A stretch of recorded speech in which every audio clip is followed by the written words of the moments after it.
most of the auctions have gone online. Coronavirus, the pandemic and everything pushed the last few remaining like big companies such as Public Storage and some of the others that were still holding out and doing live auctions. It has pushed the majority of them to doing online storage auctions, where before you would go out in person, they'd raise the door right in front of you. You could see it, you could smell it, you could see every, with your own eyes. You could see if furniture was damaged. You could see the scratches from a cat scratching it. You could see the hair that's on it from a dog. You could see the good, the bad, and the ugly. You could see the corner of something sticking out way in the back.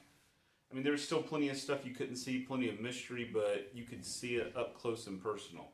And now, pretty much everything's online. There's only a couple of auctions in my area that are still doing a live auction. It may vary where you are. You may be in an area where there's still, quite a few that are doing it live, or you may be in an area where there's pretty much no one doing it live, because that's just, that's just what's happened. Majority of them have gone online. So this is a guide telling you how to buy online, things to look for, tips on, on the whole process of buying online, which is going to be, it's here to stay. It's going to be more and more in the future. There might be some that are online now that decide to do it live, but it's not going away. At first, a lot of us thought it was going away, but it's gotten more and more, and all the big companies are doing it. So if you're going to buy storage units, then you got to get used to it. You got to get comfortable buying online. First thing you want to look at is buyer's premium.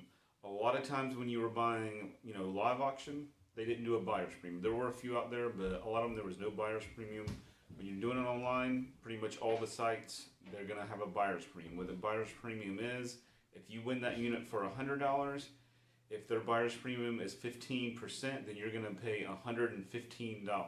So you just got to be ready for that buyer's premium. Some websites, it varies slightly, usually around 10 to 15%. Some websites, you can sign up for a premium account where you pay just a little bit more, and you can have your buyer's premium drop from, say, 15% to 10%. If you're going to be buying a lot of units from that site, then it may be worth it. You just got to kind of do the math on your own to see if it's going to be worth it for you. Another thing you got to think about on these units is a clean-out deposit. Since it went online, almost all the companies are doing a clean-out deposit. What that is when you show up and you pay for your unit, it's normally like $100. So, and it's normally cash on most places. There is one company doing it card, but majority of the time it's cash. You just got to read the terms and conditions to see if it's going to be cash or card. So basically what happens with that, when you pay for the unit, they're going to charge you the $100 cleaning deposit. You pay that. And when you're done cleaning out the unit and they can verify that it's all cleaned out, either they're going to go check, they're going to take your word for it, or they're going to ask you to take a picture and show them when you can come up to the office, showing the unit number and then the picture showing the unit all clean. Then they're going to give you that money back. So if you leave anything in the unit, you're not getting that back. If you clean it halfway out, you leave and you never come back, you're not going to get that money back. And also, you're probably going to get banned from buying any units from that company, and most likely banned from buying units from whatever website that you're using to buy a unit from when that happens.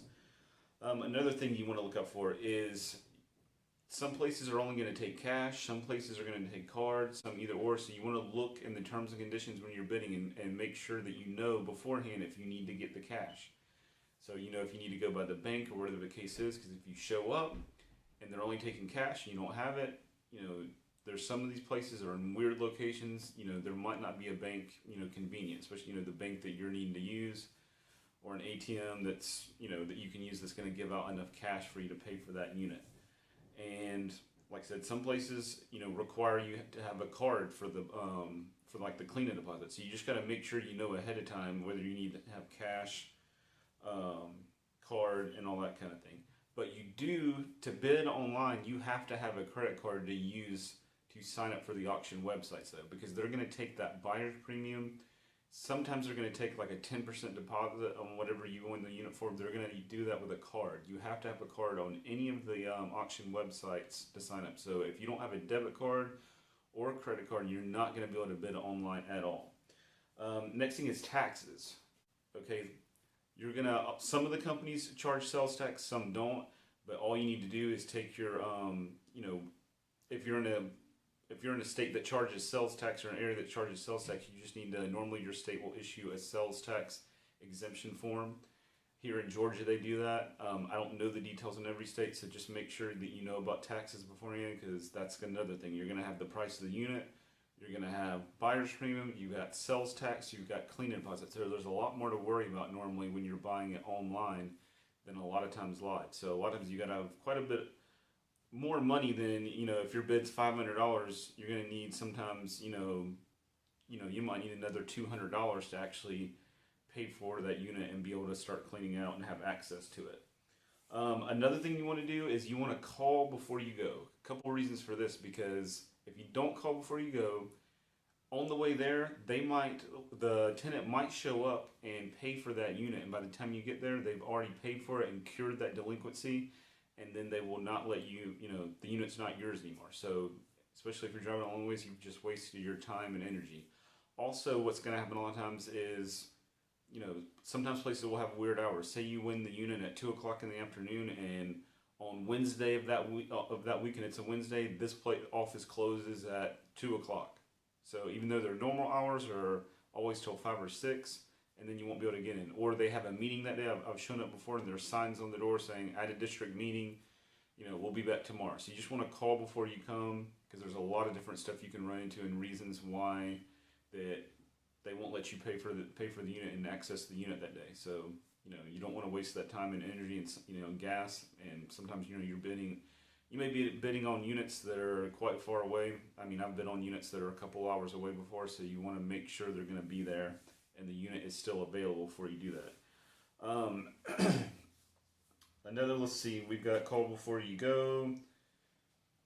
Another thing also is, if it is a good unit, if you're looking at it's a unit, you got a good deal on it, there's a lot of inventory, you're desperate for inventory, you really need stuff to fill your store, fill your, to put online to the flea market. If it's a good unit and you possibly can go as quickly as possible, because at least here in Georgia, the tenant does have the right to cure the delinquency up until you pay. So until you actually pay for the unit and you have the receipt in your hand, the unit is not yours. Just because you want it does not mean that it's yours at that moment. They can, the person could get there 5 minutes before you, and if they've got the money in hand to pay for it, then majority companies, they're going to let them pay for it. And here in Georgia, they can legally do that, and the unit is no longer yours. So try to get there if it's a good unit and you're needing it, try to get there as quickly as possible. You gotta be prepared, because you're buying it online, so you see pictures, but you might not, you're not always gonna know. Even in a live one, you don't know exactly what's in there if it's a big packed unit. But online, it's even more so. Sometimes the stuff's right in the front, and the way that they'll take the picture, sometimes an angle where they just leave this corner out. So there could be a big heavy item that you need a dolly for, and you didn't even know it was in there. So you want to make sure you're bringing a dolly. You want to bring a broom, because you got to sweep these things out. You got to bring trash bags, because you might get there and there's a bunch of little stuff loose all over the place that you didn't see. You want to bring totes. You want to bring blankets, moving blankets, because you might show up there and you've got beautiful, perfect furniture with no scratches, no dings, and you want to protect it. And also you want to bring a padlock, because even if you think 100% sure you're going to get it that day, sometimes you show up and you never know what you're going to run into. And some of these units, the stuff just doesn't fit on your truck or trailer the way you think it is, and you're going to have to come back. And you need a padlock. Most places that's their rule, but you want to have that padlock because you don't want to leave, and then somebody comes along, they saw you loading, they open the door, they take, something good that's still in there. So you want to, always make sure you take a lock with you. And sometimes that's hard. I've forgotten a few times when it was live, you always had the lock because they made you lock it up right then. And so a lot of times I have forgotten, but try to remember to take a padlock. Also, you want to try to find out, sometimes it'll tell you, sometimes it won't, if it's a climate controlled unit, meaning it's inside, or is it outside. Because if it's an inside unit, then it's going to take longer to clean. Sometimes you get lucky and you open, you go in the door and it's all in, it's right there.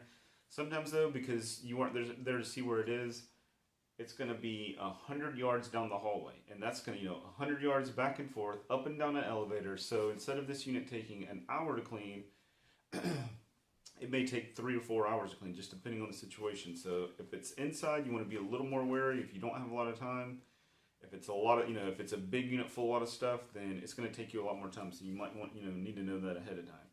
Also, when you go to these facilities, try to remember, okay, this facility, everything is inside. This facility, everything's outside, and they're easy to get to. This facility, the to get around the property, it's super tight. It's hard to get trucks and trailers in here. This facility here has really slow elevators because some places you go and the elevators, they're horrible, and some places are really quick. So that's something good to know. So if you remember, okay, this unit here, it's kind of right on my borderline as far as the price that I want to pay.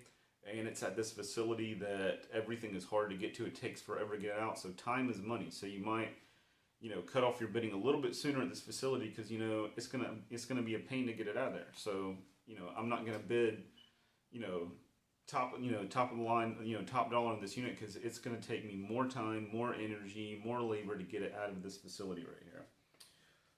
Make sure that you've looked at your picture closely, that if you can have the picture on your phone of what the unit looks like. So when you get there and they open up the, they take the lock off, take the seal, that it's the same unit or that it matches up. I showed it one time, bought it online. This unit was full, had stuff. It was about half full, had stuff all the way around the edges, down both walls, down here, and then it had stuff all in the middle, all the way up to the front door. I mean, it wasn't full to the ceiling, but there was stuff everywhere in it. They opened up the door to this thing, and there was just a little bit of stuff down each wall and down the back. There was nothing in the middle. I mean, there was, in the picture, there was stuff right there in the front that, it just wasn't in there. So I ended up having to get my money back. And at first, they were like looking at me like I was crazy, but I showed them the picture on my phone. And then they were okay, so then I went back to the office and verified, and it's a long story, but the unit had been gotten into by the customers before they auctioned it off. Another tip when you're bidding online is, okay, if there's a really good expensive item right in the front, everybody can see it. Everybody, people, I'm here in Georgia, people in Florida can see it, people in Alabama can see it. So a lot of times the bidding gets crazy, and sometimes there's one item here and there's not much else in it, and they get crazy. So my tip is to bid on big full units. Not ones that it just looks like garbage, but big full units. You can tell there's a lot of stuff, but you can't see everything. And to bid on volume, because if you bid on big full units, there's, and you see a few good signs, you have the clues that you're looking for on good items. You're gonna find some good stuff in there that you couldn't see. But there's some people, if they can't see that stuff, there's only so far they're gonna go. And if and some of the craziest units, like a 10 by 10 half full with a few items will go for crazy amount, and then you can get a 10 by 20 or a 10 by 30 full wall to wall, all the way to the ceiling, boxes stacked everywhere for the same price or sometimes even less, just because there's a little bit of mystery. But if you bought enough, you kind of start to know, it's there's signs on stuff to look for, and you're gonna come out way better trying to bid on volume. Volume versus, individual, items, ooh and ah items that you see in the front, that kind of thing. Make sure that you know the clean out time and distance. Some places only give you 24 hours, some 48, some give you, way more than that. So you want to know before you're bidding, because if you know that you're going to be busy the next couple of days, but they're only giving 24 hours, you don't want to bid on that because they expect you to come either that day or first thing in the morning the next day. So you make sure you look at the clean out time on these units. And also you want to pay attention to the distance. It's easy, to bid online, and sometimes I'll see a city and I've heard of that city, but I don't know exactly how far, and then I go and look it up and I'm like, oh, that's 2 hours away. I don't have time for that right now. Or I realize, oh, I thought that city was a long ways away, and that city is only 45 minutes, 45 minutes, so that, could make a difference. So just know where it is that you're, know where these facilities are that you're bidding before you bid, and don't bid on one that's too far, or, if it looks like it's a good deal, look it up, and it might be closer than you think. And another thing, you got to be careful with it being online and you're not there in person, to not get carried away and start bidding on anything, because you're just bidding online, and, you're not exchanging any money at the moment. You're just bidding and you're winning units. Next thing you know, you've won 10 units, and they're all, one of them is over here. It's 30 miles this way, the other unit's 30 miles that way, other unit's 30 miles that way, and then, and you get there, and this one, it looked like it was only half full, but we get there, there's boxes all the way to the ceiling in the back, and, this one over here is way more than you thought, and you get overwhelmed, and then it becomes impossible to get all these cleaned out in a lot of time, and you end up, running yourself ragged. You have to rent trucks, you end up having to rent the units, and it ends up costing you more money, so you got to be careful The same thing happened live. There's times where I'd buy 10, 15 units in one day, and we'd go crazy for a few days trying to get it out. But it's way easier online. Especially I've seen people, they start bidding on stuff in other states, and then they end up never coming to get it. I've gotten a lot of units like second chance offers where people want it, and they end up calling the facility calls them, and they're way far away, and they're like, oh, I guess I don't know what the deal is, but they just said they're not going to come get it. They didn't realize it was that far. They buy a bunch of other units. All the other units are closer, so they pick those instead, whatever the case is. So you just got to be careful not to get carried away because it's online.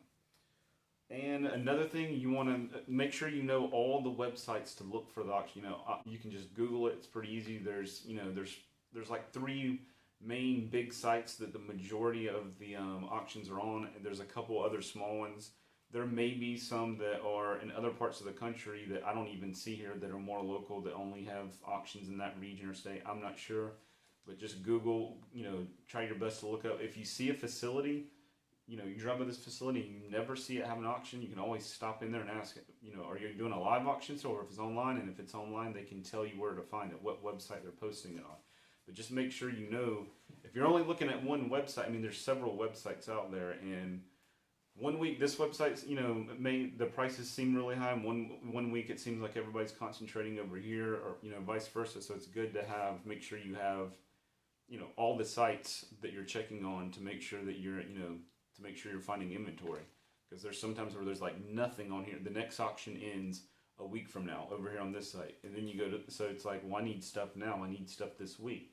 Then you go to this site over here and you look, and there's auctions ending today, tomorrow, the next day. So if you weren't on this site over here, then you'd be sitting around waiting, you'd have no inventory, and and that can put a hurting on you when you have a store and you're sitting around with empty holes. You're paying rent to on an empty hole where you have no inventory there. So just make sure you know all the sites. So those are just some of the tips on buying online. There is still some live auctions out there, not very many left, and the way of the future, I'm sure it's going to be more and more online. Some of the few mom and pops that are holding out, eventually down the road, they're going to go online, or one of their kids are going to inherit it, or a younger person's going to buy it, and they're going to put it online because they don't want to go through the hassle of doing a live auction. And a lot of times the online auctions tend to bring more, because if it's a good unit, instead of it just being 5 or 10 people there to see it, anybody can see it. You'll have somebody bidding on it, 2 states over, versus before it was just 5 people, people, and somebody just, it used to be great. You could walk away with a killer deal because you'd show up and it was just a few of you, and like I'd be the only one interested in furniture, and there was beautiful furniture. They wouldn't even bid, and I'd get it for nothing. That's not the way it is online anymore. If it's a good unit, you're going to pay. You can still get deals. There's still times where there's a lot of units on there, and units get overlooked, but it's definitely a little more expensive now. So that's going to be the way of the future. They're trying to recoup money that they've lost from not payment. So you can't blame them for putting them online if that's where it's going to bring more money. So those are a few tips on buying online.